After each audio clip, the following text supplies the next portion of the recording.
सर्वप्रथम जिरं, मोहरी, अख्खा लसूण,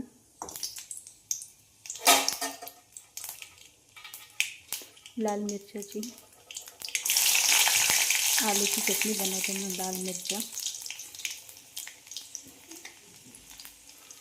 थोडीशी हळद, थोडीशी कस्तुरी मेथी, त्याच्यामध्ये बटाटे टाकून द्यायचे. बघा कशा प्रकारे लाल चटणी, लाल मिरच्याची बटाटा चटणी बघा खूप टेस्टी झाली. एकदा करून बघा. आवडली असल्यास लाईक शेअर करा.